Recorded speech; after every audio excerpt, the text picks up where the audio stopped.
بسم اللہ الرحمن الرحیم۔ رسول اللہ صلی اللہ علیہ وسلم نے فرمایا،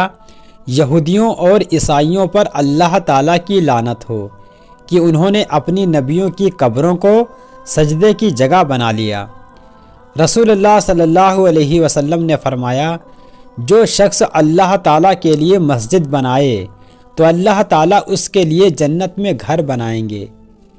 رسول اللہ صلی اللہ علیہ وسلم نے فرمایا، جو شخص مسجد میں اپنی گم شدہ چیز کا اعلان کر رہا ہو تو سننے والا کہے کہ اللہ کرے تیری چیز نہ ملے، اس لیے کہ مسجدیں اس لیے نہیں بنائی گئی ہیں۔ حضرت عبداللہ ابن عباس رضی اللہ تعالیٰ عنہ سے روایت ہے کہ ہم لوگ رسول کریم صلی اللہ علیہ وسلم کی نماز کا مکمل ہونا بلند آواز سے اللہ اکبر کی آواز سن کر پہچان لیتے تھے۔ رسول اللہ صلی اللہ علیہ وسلم نے فرمایا کہ جس شخص نے سورج نکلنے سے پہلے فجر کی ایک رکعت پا لی اس نے فجر کی نماز کو پا لیا، اور جس شخص نے سورج غروب ہونے سے پہلے عصر کی ایک رکعت پا لی اس نے عصر کی نماز پا لی۔ حضرت جابر بن سمرہ رضی اللہ تعالیٰ عنہ سے روایت ہے کہ رسول کریم صلی اللہ علیہ وسلم عشاء کی نماز دیر کر کے پڑھایا کرتے تھے۔ رسول اللہ صلی اللہ علیہ وسلم نے فرمایا، جماعت کے ساتھ نماز پڑھنا اکیلے نماز پڑھنے سے 27 درجے افضل ہے۔ رسول اللہ صلی اللہ علیہ وسلم نے فرمایا، جس نے عشاء کی نماز جماعت کے ساتھ پڑھی تو ایسا ثواب پائے گا گویا وہ آدھی رات تک نفل نماز پڑھتا رہا، اور جس نے صبح کی نماز بھی جماعت کے ساتھ پڑھی تو گویا وہ ساری رات نماز پڑھتا رہا۔ رسول اللہ صلی اللہ علیہ وسلم نے فرمایا، جس آدمی نے صبح کی نماز پڑھی تو وہ اللہ تعالیٰ کی حفاظت میں ہے، اگر کوئی شخص اس محفوظ آدمی کو تکلیف پہنچائے گا تو اللہ تعالیٰ اس کو جہنم میں ڈالے گا۔ رسول اللہ صلی اللہ علیہ وسلم نے فرمایا، اللہ تعالیٰ کے نزدیک سب سے پسندیدہ چیز مسجد ہے اور سب سے بری جگہ بازار ہے۔ حضرت ابو قتادہ رضی اللہ تعالیٰ عنہ سے روایت ہے کہ نبی صلی اللہ علیہ وسلم دوران سفر رات کے وقت پڑاؤ کرتے تو اپنی دائیں کروٹ پر لیٹتے، اور اگر صبح صادق سے کچھ وقت پہلے پڑاؤ کرتے تو اپنے بازو کو کھڑا کرتے اور ہتھیلی پر اپنا چہرہ مبارک رکھتے تھے۔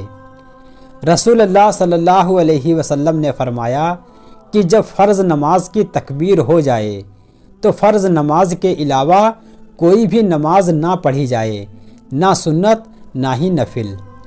رسول اللہ صلی اللہ علیہ وسلم نے فرمایا، فجر کی 2 رکعتیں سنت پڑھنا دنیا کی تمام چیزوں سے بہتر ہے۔ حضرت ابو ہریرہ رضی اللہ تعالیٰ عنہ سے روایت ہے کہ نبی صلی اللہ علیہ وسلم فجر کی سنتوں میں قل یا ایھا الکافرون اور قل ھو اللہ احد کی تلاوت فرمائی۔ حضرت عائشہ رضی اللہ تعالیٰ عنہا سے روایت ہے کہ نبی صلی اللہ علیہ وسلم رات کو 13 رکعتیں نماز تہجد ادا کرتے، ان میں سے 5 رکعتیں وتر ہوتی، ان وتر نماز کے آخر میں اتحیات میں بیٹھتے تھے۔ حضرت ام حبیبہ رضی اللہ تعالیٰ عنہا سے روایت ہے کہ نبی صلی اللہ علیہ وسلم نے فرمایا، جس نے رات اور دن میں 12 رکعتیں سنتیں پڑھی اس کے لیے جنت میں ایک گھر بنایا جائے گا۔ حضرت عائشہ رضی اللہ تعالیٰ عنہا سے روایت ہے کہ نبی صلی اللہ علیہ وسلم کی نماز رمضان یا غیر رمضان میں رات کے وقت 13 رکعتیں ہوتی تھیں، انہی میں 2 رکعتیں صبح کی سنتیں بھی شامل ہوتی تھیں۔ حضرت عائشہ رضی اللہ تعالیٰ عنہا سے روایت ہے کہ نبی صلی اللہ علیہ وسلم کی کسی عذر مثلاً بیماری کی وجہ سے تہجد کی نماز جب قضا ہو جاتی تو دن میں 12 رکعت نماز پڑھ لیتے تھے۔ رسول اللہ صلی اللہ علیہ وسلم نے فرمایا، جس شخص سے کوئی معمول یا کوئی وظیفہ رہ جائے اور اسے وہ فجر اور ظہر کی نماز کے درمیانی حصے میں ادا کر لے تو اس کے نام اعمال میں یہ عمل ایسا ہی لکھا جائے گا جیسے اس نے رات میں ہی ادا کیا ہو۔ رسول اللہ صلی اللہ علیہ وسلم نے فرمایا، تم میں سے جس آدمی کو اس بات کا ڈر ہو کہ وہ رات کے آخری حصے میں نہ اٹھ سکے گا تو اسے چاہیے کہ وتر پڑھ لے پھر سو جائے، اور جس آدمی کو رات کو اٹھنے کا یقین ہو تو اسے چاہیے کہ وہ وتر کے آخری حصے میں پڑھے، کیونکہ رات کے آخری حصے میں عبادت کرنا ایسا ہے کہ اس میں فرشتے حاضر ہوتے ہیں اور یہ افضل وقت ہے۔ حضرت جابر رضی اللہ تعالی عنہ سے روایت ہے کہ نبی صلی اللہ علیہ وسلم سے پوچھا گیا کہ کون سی نماز زیادہ افضل ہے، تو آپ صلی اللہ علیہ وسلم نے فرمایا جس میں لمبا قیام ہو، یعنی قرآن کریم کی تلاوت زیادہ ہو۔ رسول اللہ صلی اللہ علیہ وسلم نے فرمایا رات میں ایک گھڑی ایسی ہے کہ اس وقت جو مسلمان اللہ تعالیٰ سے دنیا اور آخرت کی جو بھی بھلائی مانگے تو اللہ تعالیٰ اس کو یہ عطا فرما دیتے ہیں، اور یہ گھڑی ہر رات کو ہوتی ہے۔ رسول اللہ صلی اللہ علیہ وسلم نے فرمایا اس گھر کی مثال جس میں اللہ تعالیٰ کو یاد کیا جاتا ہے اور اس گھر کی مثال جس میں اللہ تعالیٰ کو یاد نہیں کیا جاتا زندے اور مردے کی طرح ہے۔ رسول اللہ صلی اللہ علیہ وسلم نے فرمایا جب کوئی شخص مسجد میں نماز پڑھے تو نماز کا کچھ حصہ سنتیں یا نوافل اپنے گھر کے لیے بھی رکھے، اس لیے کہ اللہ تعالیٰ اس کی نماز سے اس کے گھر میں بہتری برکت دے گا انشاءاللہ۔ رسول اللہ صلی اللہ علیہ وسلم نے فرمایا اپنے گھروں کو قبرستان نہ بناؤ، اس لیے کہ شیطان اس گھر سے بھاگ جاتا ہے جس گھر میں سورہ بقرہ کی تلاوت ہوتی ہے۔ حضرت عائشہ رضی اللہ تعالی عنہا سے روایت ہے کہ نبی صلی اللہ علیہ وسلم میرے پاس تشریف لائے، میرے پاس ایک عورت بیٹھی ہوئی تھی، آپ نے پوچھا یہ کون ہے؟ میں نے کہا یہ ایک ایسی عورت ہے جو سوتی نہیں اور نماز پڑھتی رہتی ہے۔ تو آپ صلی اللہ علیہ وسلم نے فرمایا عمل اتنا کرو جتنی تم میں طاقت ہو، اللہ کی قسم اللہ ثواب دینے سے نہیں تھکے گا اور تم عمل کرتے کرتے تھک جاؤ گے۔ نبی صلی اللہ علیہ وسلم کو یہ عبادت پسند تھی جو ہمیشہ کی جائے۔ رسول اللہ صلی اللہ علیہ وسلم نے فرمایا جب تم میں سے کسی آدمی کو اونگ آ جائے تو اسے چاہیے کہ وہ سو جائے